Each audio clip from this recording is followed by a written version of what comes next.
ಮೇ 12ರ ರಾತ್ರಿ 10:05 ಟ್ವಿಷಾ ತನ್ನ ತಾಯಿ ಜೊತೆ ಫೋನ್ನಲ್ಲಿ ಮಾತನಾಡಿದ್ದಾರೆ. ನನಗಿಲ್ಲಿ ಕಿರುಕುಳ ಕೊಡ್ತಿದ್ದಾರೆ ಅಂತ ಹೇಳೋವಾಗಲೇ ಕಾಲ್ ಕಟ್ ಆಗಿದೆ. ಇದಾಗಿ 15 ನಿಮಿಷದಲ್ಲಿ ಟ್ವಿಷಾ ತಾಯಿಗೆ ಅತ್ತೆ ಗಿರಿಬಾಲ ಫೋನ್ ಮಾಡಿ ನಿಮ್ಮ ಮಗಳು ಉಸಿರಾಡ್ತಾ ಇಲ್ಲ ಅಂತ ಹೇಳ್ತಾರೆ. ಮಗಳ ಫೋನ್ ಕರೆ ಆಧಾರದ ಮೇಲೆ ಪೊಲೀಸರಿಗೆ ದೂರು ಕೊಟ್ರೆ ಎಫ್ಐಆರ್ ಆಗಿಲ್ಲ. ತರಾತುರಿಯಲ್ಲಿ ಪೋಸ್ಟ್ ಮಾರ್ಟಮ್ ಮಾಡಿದ್ದಾರೆ. ಅತ್ತೆ ನೋಡದೆ ನಿರೀಕ್ಷಣಾ ಜಾಮೀನು ಪಡ್ಕೊಂಡಿದ್ದಾರೆ. ಹಾಗಿದ್ರೆ ಆ ರಾತ್ರಿ ಏನಾಯ್ತು? ಟ್ವಿಷಾ ತಾಯಿ ಮಾಡ್ತಾ ಇರೋ ಆರೋಪ ಏನು? ಮತ್ತೊಮ್ಮೆ ಪೋಸ್ಟ್ ಮಾರ್ಟಮ್ಗೆ ಆಗ್ರಹಿಸಿದ್ಯಾಕೆ? ಬನ್ನಿ ನೋಡೋಣ. ಕಣ್ತುಂಬಾ ಭವಿಷ್ಯದ ಕನಸು, ಕೈ ತುಂಬಾ ಹಣ ಸಿಗೋ ಕೆಲಸ, ಪ್ರತಿಭೆಗೆ ತಕ್ಕಂತ ಸಾಧನೆ. ಇದು ಟ್ವಿಷಾ ಶರ್ಮಾ. ನೋಯ್ಡಾ ಮೂಲದ ಇವರು ಮದುವೆ ಬಳಿಕ ಮಧ್ಯಪ್ರದೇಶದ ಭೋಪಾಲ್ನ ಪತಿ ಮನೆಗೆ ಬಂದಿರ್ತಾರೆ. ಮೊನ್ನೆ ಮೇ 12ನೇ ತಾರೀಕಿನ ರಾತ್ರಿ ಪತಿ ಮನೆಯಲ್ಲಿ ನೇಣು ಬಿಗಿದುಕೊಂಡು ಆತ್ಮಹತ್ಯೆ ಮಾಡಿಕೊಂಡಿದ್ದಾರೆ. ಒಂದು ವಾರದ ನಂತರ ಈ ಆತ್ಮಹತ್ಯೆ ಪ್ರಕರಣ ದೇಶದಾದ್ಯಂತ ಸದ್ದು ಮಾಡ್ತಾ ಇದೆ. ಯಾಕಂದ್ರೆ ಟ್ವಿಷಾ ಅತ್ತೆ ನಿವೃತ್ತ ಜಡ್ಜ್ ಗಿರಿಬಾಲಾ ಸಿಂಗ್ ಹಾಗೆ ಪತಿ ಸಮರ್ಥ್ ಶರ್ಮಾ ನೀಡ್ತಾ ಇದ್ದ ಕಿರುಕುಳನೇ ಆತ್ಮಹತ್ಯೆಗೆ ಕಾರಣ ಅಂತ ಪೋಷಕರು ಆರೋಪ ಮಾಡಿದ್ದಾರೆ. 33 ವರ್ಷದ ಟ್ವಿಷಾ ಶರ್ಮಾ MBA ಪದವೀಧರೆ. 2012ರಲ್ಲಿ ಮಿಸ್ ಪುಣೆ ಆಗಿದ್ರು. ತೆಲುಗಿನ ಮುಗ್ಗುರು ಮೊನಗಲ್ಲು ಸಿನಿಮಾದಲ್ಲೂ ನಟಿಸಿರ್ತಾರೆ. ಹೋಟೆಲ್ ಉದ್ಯಮದಲ್ಲಿ ಮಾರ್ಕೆಟಿಂಗ್ ಮ್ಯಾನೇಜರ್ ಆಗಿರ್ತಾರೆ. ಮದುವೆಯಾಗುವ ಸಂದರ್ಭದಲ್ಲಿ ಜರ್ಮನಿ ಮೂಲದ ಕಂಪನಿಯಲ್ಲಿ ಕೆಲಸ ಮಾಡ್ತಾ ಇದ್ರು. ಅಂದಹಾಗೆ 2025ರ ಡಿಸೆಂಬರ್ನಲ್ಲಿ ಮ್ಯಾಟ್ರಿಮೋನಿ ಮೂಲಕ ಕ್ರಿಮಿನಲ್ ವಕೀಲ ಸಮರ್ಥ್ ಶರ್ಮಾ ಜೊತೆ ಟ್ವಿಷಾಗೆ ಮದುವೆಯಾಗುತ್ತೆ. ಆದರೆ ಮದುವೆಯಾಗಿ 5 ತಿಂಗಳಾಗುವಷ್ಟರಲ್ಲಿ ಟ್ವಿಷಾ ನೇಣಿಗೆ ಕೊರಳೊಡ್ಡಿದ್ದಾರೆ.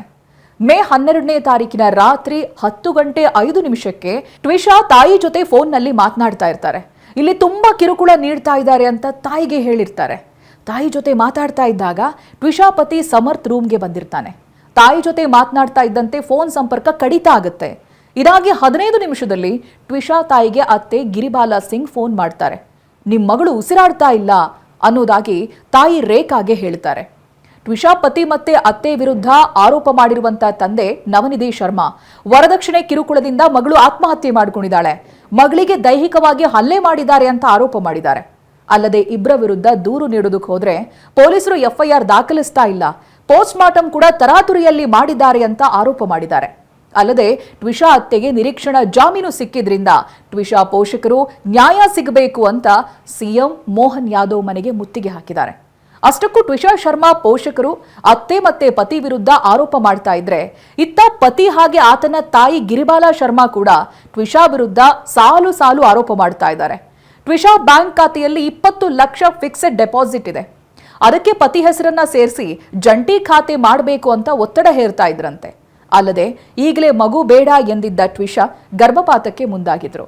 ಇದರಿಂದ ಕುಪಿತಗೊಂಡಿದ್ದ ಪತಿ ಹಾಗೆ ಅತ್ತೆ ಅಕ್ರಮ ಸಂಬಂಧದ ಬಣ್ಣ ಕಟ್ಟಿದ್ರು ಅಂತ ಪೋಷಕರು ಆರೋಪ ಮಾಡ್ತಾ ಇದ್ದಾರೆ.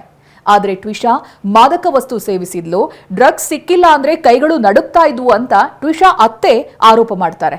ಅಲ್ಲದೆ ಡ್ರಗ್ಸ್ ಓವರ್ ಡೋಸ್ನಿಂದ ಗರ್ಭಪಾತ ಕೂಡ ಆಗಿತ್ತು ಅಂತ ಅತ್ತೆ ಗಿರಿಬಾಲಾ ಶರ್ಮಾ ಆರೋಪಿಸಿದ್ದಾರೆ. ಸದ್ಯ ಟ್ವಿಷಾ ಮೃತದೇಹವನ್ನ ಮತ್ತೆ ಪೋಸ್ಟ್ ಮಾರ್ಟಮ್ ಮಾಡಬೇಕು ಅಂತ ಪೋಷಕರು ಪೊಲೀಸರಿಗೆ ಪತ್ರ ಬರೆದಿದ್ದಾರೆ. ಅವರ ವಿರುದ್ಧ ಎಫ್ಐಆರ್ ಆಗಿ ಬಂಧನ ಮಾಡುವವರೆಗೂ ಮೃತದೇಹ ಸ್ವೀಕರಿಸಲ್ಲ ಅಂತ ಪಟ್ಟು ಹಿಡಿದಿದ್ದಾರೆ. ಇತ್ತ ನಿವೃತ್ತ ಜಡ್ಜ್ ಆಗಿರೋ ಟ್ವಿಷಾ ಅತ್ತೆ ಹಾಗೆ ವಕೀಲನಾಗಿರೋ ಪತಿ ಸಮರ್ಥ್ ಎಸ್ಕೇಪ್ ಆಗಿದ್ದಾರೆ.